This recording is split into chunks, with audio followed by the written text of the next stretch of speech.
नमस्कार दोस्तों। एक बार फिर से एक सच्ची और हॉरर घटना में आपका स्वागत है। आप देख रहे हैं हॉरर स्टोरी विद एजे। तो चलिए आज की यह कहानी शुरू करते हैं।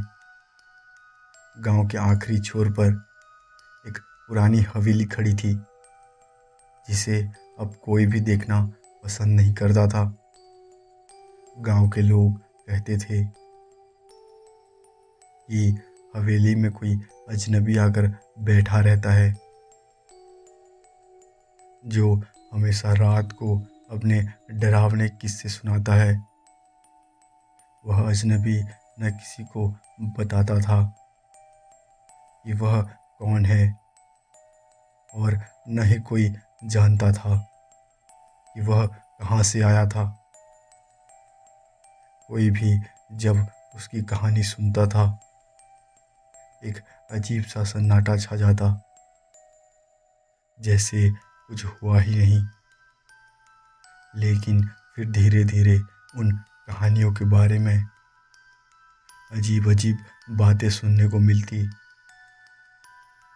अरुण, एक युवा पत्रकार, इस बारे में सुनना था, और उसकी जिज्ञासा ने उसे गांव के और भी करीब ले आया। वह उस अजनबी से मिलेगा और उसकी कहानियों को सुनेगा। वह इस कड़ी में एक रिपोर्ट बनाना चाहता था, ताकि सबको पता चल सके कि आखिरकार वह आदमी कौन है और उसकी कहानियाँ क्यों इतनी रहस्यमय हैं। गांव में पहुंचने पर अरुण ने सबसे पहले पुराने किले की ओर रुख किया। किला थोड़ा दूर था और वहाँ घना जंगल था। जैसे ही वह किले के पास पहुंचा, उसने देखा वहाँ कोई भी नहीं था। वह आदमी जो हमेशा कहानी सुनाने के लिए जाना जाता था, एक पुरानी दीवार के पास बैठा हुआ था। उसकी आंखों में गहरी उदासी थी और कुछ छुपा हुआ सा था। अरुण ने धीरे से उसके पास जाकर पूछा, क्या आप वही आदमी हैं जो हमेशा कहानियाँ सुनाते हैं? अजनबी ने सिर उठाकर उसकी तरफ देखा, फिर हौले से मुस्कुराया और कहा, तुमने मुझे पहचान लिया। हाँ, मैं वही हूँ जो रात को डरावनी कहानियाँ सुनाता है। लेकिन तुम्हें यहाँ आने की ज़रूरत नहीं थी। अरुण ने कहा, मुझे आपकी कहानियों में दिलचस्पी है। आपसे एक कहानी सुनने के लिए आया हूँ। अजनबी थोड़ी देर चुप रहा, फिर उसने एक गहरी सांस ली और कहा, तुमसे पहले बहुत से लोग आए थे, लेकिन कोई नहीं लौट सका।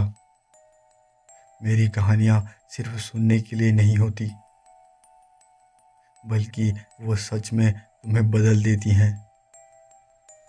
क्या तुम सच में तैयार हो? अरुण ने बिना किसी डर से कहा, हाँ, मैं तैयार हूँ। अजनबी ने एक धीमी आवाज़ से कहानी शुरू की। यह एक गांव था जहाँ लोग खुशहाल रहते थे। एक रात गांव में एक अजनबी आया, जो हमेशा कुछ अजीब सी बातें को कहता था।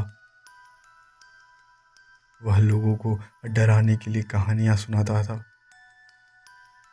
और हर कहानी के बाद लोग धीरे धीरे लापता होने लगे।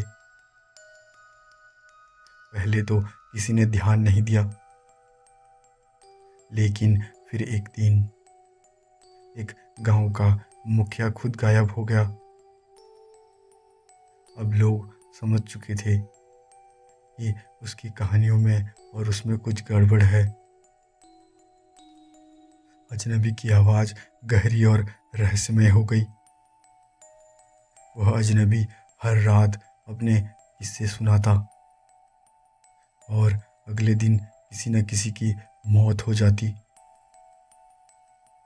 लोग डर से कांपते थे, लेकिन कोई भी उसे रोकने की हिम्मत नहीं कर सकता। कुछ समय बाद वह समझ में आया कि वह अजनबी कोई इंसान नहीं था, बल्कि एक भूत था जो अपनी आत्मा की शांति के लिए किसी का जीवन छीन रहा था। अरुण की आंखें चौंध हो गई, लेकिन उसने खुद को संयमित रखा। क्या वह अजनबी आज भी यहाँ है?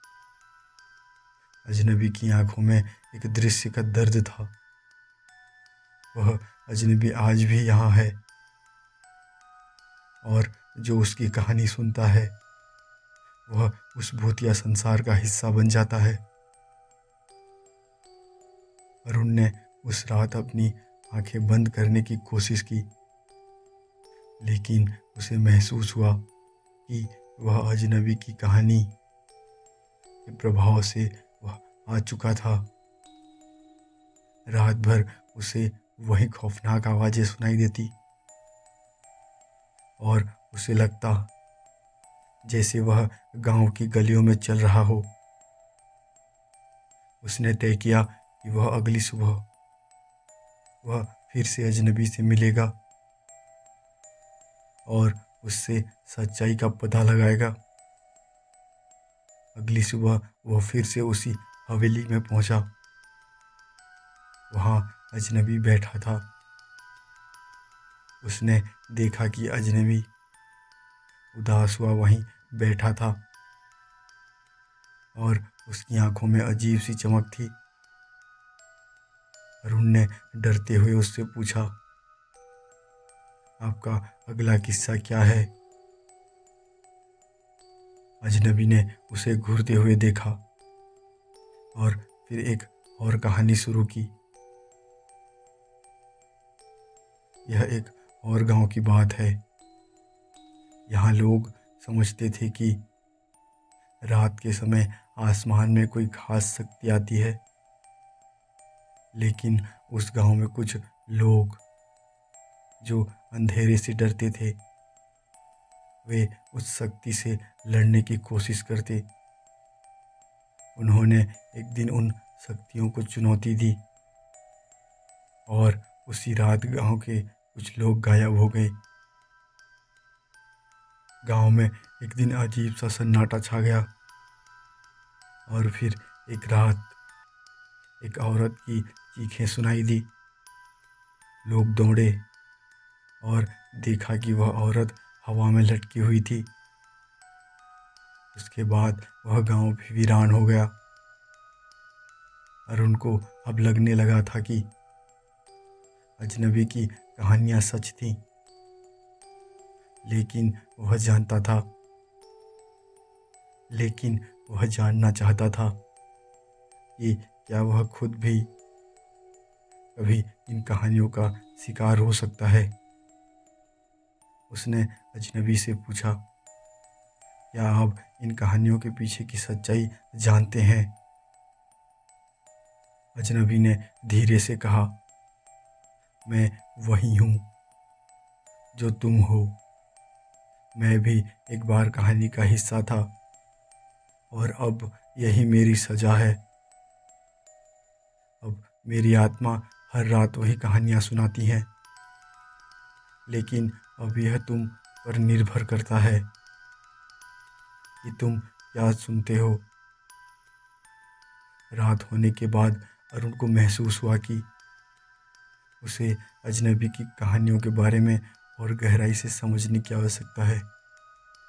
उसने सोचा कि वह वही भी अब अजनबी की कहानियों का हिस्सा बन चुका है। जैसे ही वह हवेली के बाहर निकला, उसके सामने वही अजनबी खड़ा था जो अब किसी भूत की तरह दिखाई दे रहा था। अजनबी ने कहा, तुम अब भाग नहीं सकते, तुम मेरी कहानी का हिस्सा बन चुके हो। अब तुम्हें मेरी जगह हर रात यह कहानियाँ सुनानी होगी। अरुण का शरीर कांपने लगा। वह समझ चुका था कि अजनबी की कहानियाँ उसके साथ हमेशा के लिए जुड़ चुकी हैं। अरुण ने अंत में समझा कि अजनबी खुद एक शापित आत्मा थी, जो लोगों की जिंदगियों को अपने डराने के हिस्सों में प्रभावित करती थी। अब वह भी अजनबी की तरह हर रात अपनी कहानी सुनाता और उसकी कहानी का हिस्सा बनता।